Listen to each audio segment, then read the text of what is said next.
The morning rush painted the city in noise. Car horns blaring, footsteps pounding the sidewalks, vendors shouting for attention. But amid the chaos, there was silence around one man. A black man sat on the cold concrete, his back against a graffiti-stained wall. His clothes were worn thin, shoes ripped at the sole, and beside him sat a torn backpack. In his trembling hands, a cardboard sign bore two words, scrawled in faded ink. "Help, please." Most people passed without a glance. Averted eyes, quickened steps, as if his very existence was an inconvenience. Then, sharp and sudden, came the shrill blast of a police whistle.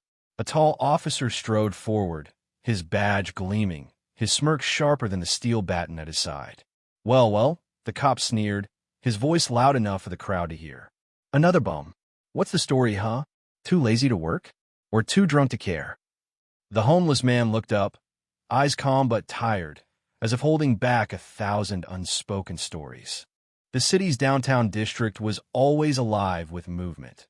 Flashing billboards, screeching buses, the aroma of fast food hanging heavy in the air. People hustled with coffee cups in hand, their lives too busy to notice the small corners where stories went unseen. On one such corner sat Marcus Daniels, a man whose silence blended him into the background like an unnoticed shadow. Marcus's appearance fit the stereotype people were conditioned to dismiss. His clothes were faded and patched, his beard uneven, his shoes so worn that his toes almost poked through. A battered backpack sat by his side, filled with everything he owned in the world: an old blanket, a pair of socks, a couple of energy bars. Beside it leaned a cardboard sign scrawled in marker, "Hungry. Please help." Day after day, Marcus watched people pass by. Some glanced at him with pity, most ignored him altogether, and a few sneered with judgmental disgust. To them, he was simply another homeless black man, another failure of society who must have made all the wrong choices. But what they didn't see, what they never cared to ask, was that Marcus's story wasn't born from laziness or addiction. It was born from sacrifice. Years ago, Marcus Daniels was a name spoken with respect. He had served proudly in the U.S. Army, his chest once decorated with medals that told of bravery and loss. He had led men through deserts and mountains, under skies filled with fire, where survival was never guaranteed. He had seen comrades fall, had carried the wounded on his back, had written last letters home for soldiers who never got the chance to say goodbye. But life after service was cruel. The military had prepared him for war, not for the silence that followed it. Post-traumatic stress haunted his nights, and the nightmares blurred into his days. Finding work was nearly impossible. His resume was filled with combat experience, not office skills. Employers turned him away with polite smiles that masked their hesitation. Slowly, savings drained. Bills piled up. One misfortune after another pushed him onto the streets. And so, Marcus sat there, every day at the same corner in the same city that once cheered for soldiers like him when they returned home. Across from him stood a coffee shop where young professionals grabbed their lattes before rushing to meetings. To his left was a bookstore where parents took their children every Saturday. To his right, a police precinct loomed large, a constant reminder of the authority that watched him but never saw him. Marcus kept himself. He never begged aggressively, never shouted, never cursed at those who ignored him. His dignity remained intact, even when his stomach growled with hunger. Yet his silence seemed to provoke the very thing he wished to avoid: cruelty. Every so often, someone would throw a cruel comment his way. "Get a job. Stop wasting our tax dollars. Lazy bum." And Marcus, though his heart ached, would bow his head and say nothing, because he knew words rarely changed minds. But all it would take was one man with a badge, arrogance, and an audience, to drag Marcus from silence into a storm he had never asked for. It began like any other morning. The city stirred awake, and Marcus sat on his corner, shoulders hunched against the cold breeze. He clutched his sign tighter, his stomach gnawing with hunger. He had not eaten since the previous afternoon, when a kind woman had handed him half a sandwich. Across the street, Officer Reynolds emerged from the precinct. Tall, broad, and always eager for attention, Reynolds was known for his heavy hand and heavier ego. He liked to display his authority whenever possible, especially over those who couldn't fight back. And when his eyes landed on Marcus, a slow, mocking grin spread across his face. "Look what we have here," Reynolds said loudly, drawing the attention of nearby pedestrians. He strutted toward Marcus, boots hitting the pavement with exaggerated force. "Another worthless beggar. What's the excuse today, huh? Too lazy to work? Or did the liquor finally run out?" Heads turned. Phones lifted discreetly. People were always eager to watch when a cop flexed his authority, but rarely did anyone step in. Marcus didn't respond. He kept his gaze low, his hands folded in his lap. Reynolds scoffed. "Not gonna talk, huh? Figures.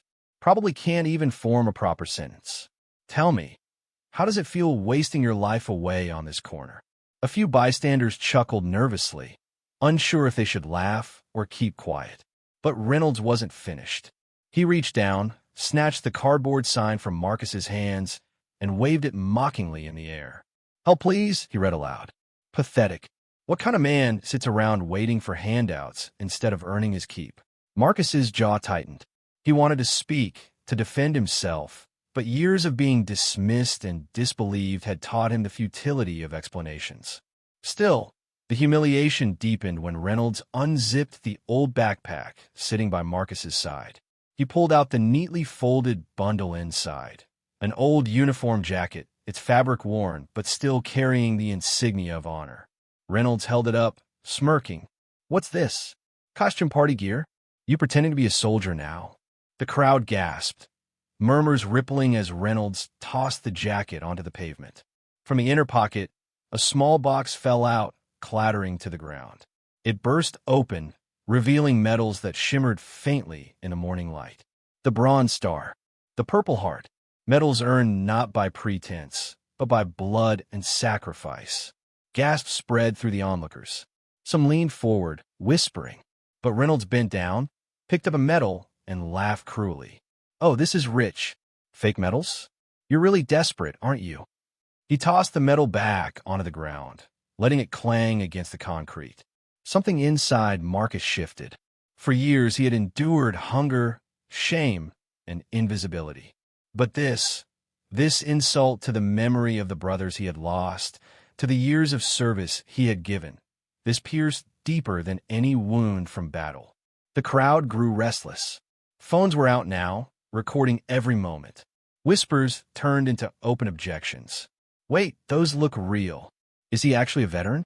Why would he carry medals if he wasn't?" But Reynolds barked over them. "Don't be fooled. Guys like him buy junk like this online just to scam good people. He's nothing but a fraud." Marcus finally raised his eyes. For the first time that morning, he looked straight at Reynolds. His voice, though low, carried an unshakable weight.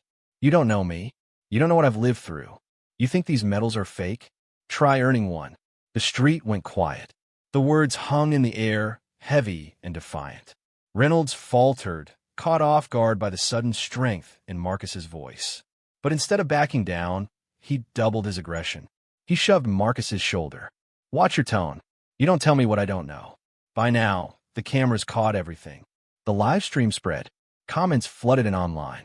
And what started as one officer mocking a homeless man was quickly snowballing into something much larger.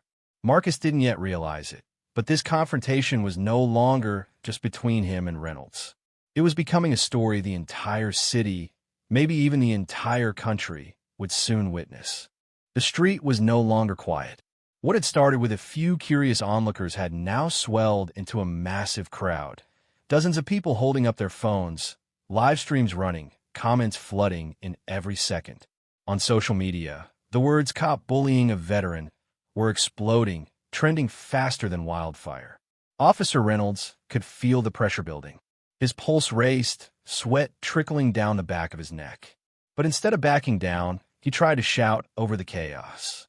"Step back. This is official police business. Anyone interfering will be arrested." But this time no one moved. The crowd stood firm, their eyes fixed on Marcus, not him. Then, from the back, a frail but steady voice cut through the noise. An elderly man, leaning on a cane, pushed his way forward. His hands trembled, but his eyes burned with recognition. He stopped right in front of Marcus and whispered, loud enough for everyone to hear, "I know him. This man saved my life." Gasps rippled through the crowd. Cameras immediately zoomed in. The old man's voice cracked with emotion. "Afghanistan. Our unit was ambushed. I was shot, couldn't move. Bullets everywhere. And Marcus carried me on his back through enemy fire. He bled so I could live. If it weren't for him, I wouldn't be standing here today." Silence fell for a moment, and then a wave of voices erupted. Shocked murmurs, cries of "Oh my God," and "He's a hero." Reynolds froze, his face pale. His mouth opened, stammering, "That's not. You're all being fooled. These medals, this story, it's all staged. People like him, they fake this stuff all the time." But no one was listening anymore. Every lens, every eye, every heart was now focused on Marcus Daniels, the man who had been invisible moments ago, now revealed in truth and glory. Marcus slowly bent down, gathering the medals Reynolds had thrown to the ground. His hands shook, not from weakness, but from a flood of emotion rising inside him. Then, standing tall, he faced the officer, his voice ringing strong and steady. "You looked at me and saw nothing. A black man on the street, another loser. You never asked my name, never cared about my story. You stripped me down to one word: worthless." He lifted the medals high, the bronze star catching the sunlight. His voice grew louder, each word cutting through the crowd like a blade.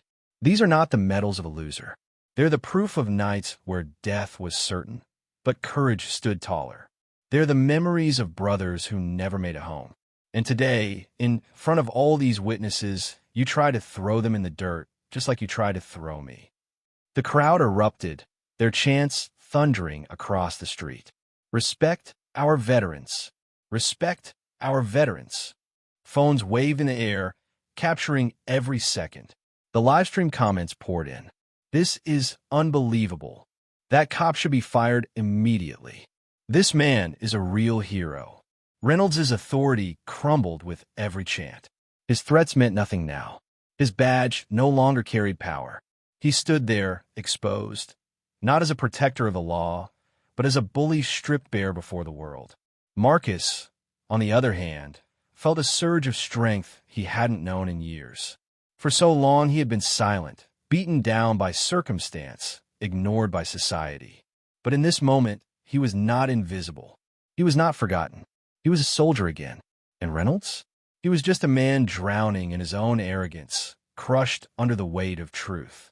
By evening, Marcus's story had spread across the nation like wildfire. The live stream of the confrontation was replayed on every major news outlet.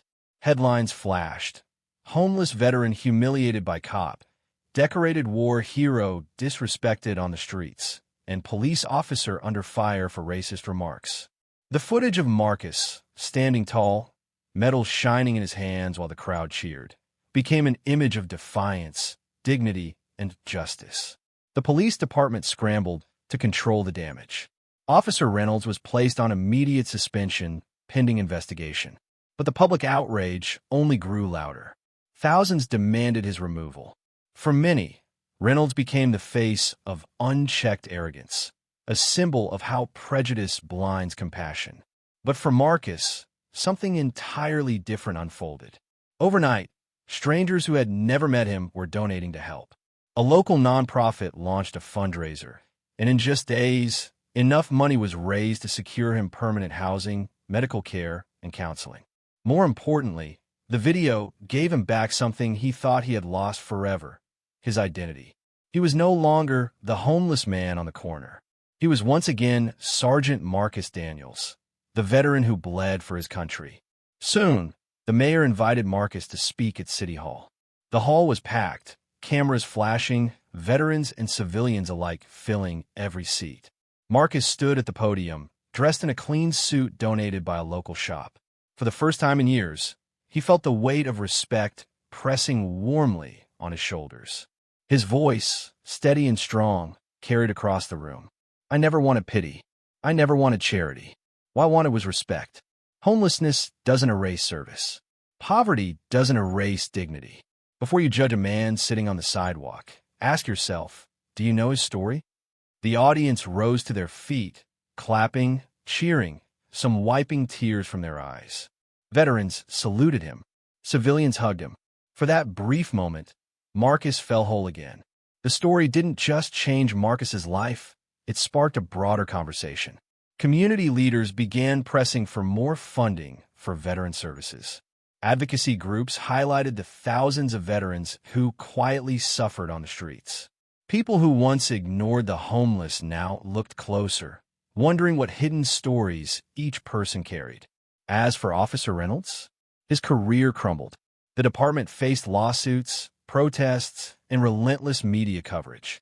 He became the subject of documentaries and podcasts, not as a hero, but as a cautionary tale of what happens when arrogance, racism, and ignorance collide with truth. But Marcus? He moved into his new apartment, framed his medals on the wall, and for the first time in a decade, slept on a real bed. He still bore the scars of war, still fought the silent battles within. But now he knew he wasn't invisible anymore. The world had seen him.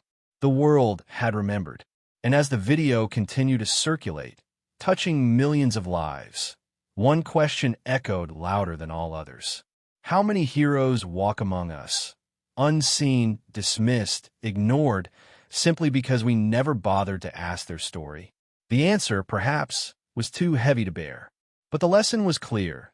Never mistake a man's circumstance for his worth, and never forget that dignity cannot be stripped away, not by poverty, not by prejudice, not even by power.